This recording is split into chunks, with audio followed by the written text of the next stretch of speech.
Good morning, T-Birds. Today is Wednesday, March 7, 2018. And welcome to another broadcast.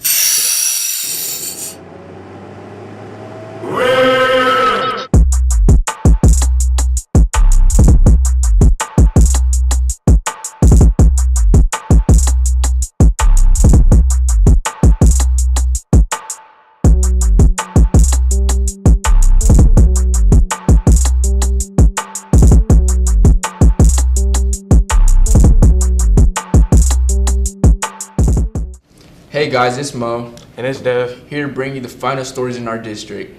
But before we get into much more, we would like to touch on a very serious and noteworthy story about school safety and the tragedy at Stoneman Douglas High School in Florida that shocked students across the nation.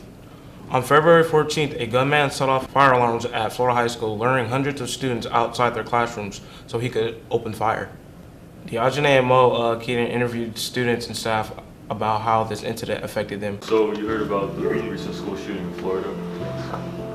How do you feel about it? I mean, it's sad, but I don't know. I see a lot of social medias how they're trying to make us softer on the dude that did it, but I don't care that he still did what he did. I'm devastated by the news of the Florida shooting and the kids that were lost and the staff that were lost.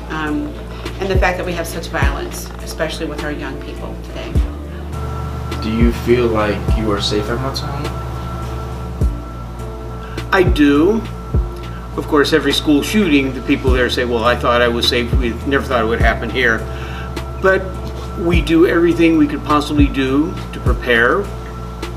If it happens, it happens. But I don't lose sleep over it. To a certain extent, I do, because we got police on duty.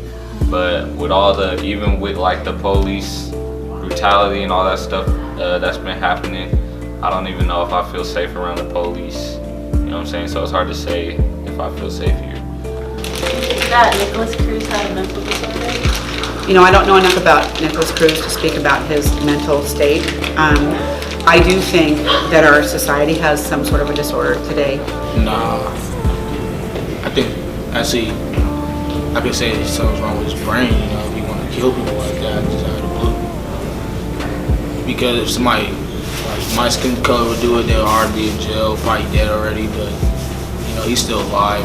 They're still having a case for him and everything where there should be no question about it. What could we do to make Mount Tahoma a safer place? Well, you know, in the movies they got like metal detectors and stuff outside, and I think that would make it a safer place, even though we would probably look more dangerous, like to our image would probably be like it's a dangerous school, but it's really making it safer. We could have a larger police presence. We could have metal detectors at the doors. We could turn it into a prison system, but I don't think that's what anybody wants, and I don't think that's what we need. Now let's take a moment of silence for the lives lost that day.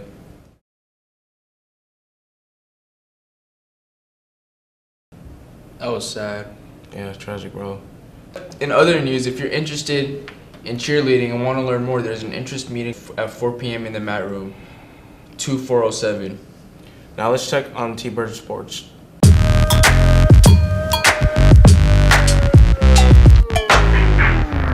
Spring sports are just getting underway. Good luck to all of our spring athletes that are practicing hard and getting ready to compete in spring sports. But the big news over the weekend is our Mount Tahoma Unified Basketball team won the Special Olympics Unified Basketball States Championship. This is an amazing accomplishment by these athletes. Great job, T-Birds. Well, that does it for today's broadcast, but before we let you go, let's check in with J-Lo for the final message. Hey guys, it's Jayla here. I don't know about you, but I'm excited that track season is starting up. Allison Felix is an American track and field sprinter who won a 6-time Olympic gold medalist. She ran the fastest sprint ever recorded by an American woman in the 4x4 meter relay at the 2015 World Championships. One of her famous quotes is, "Don't stop when you're tired, stop when you're done." Have a great day, T-Birds.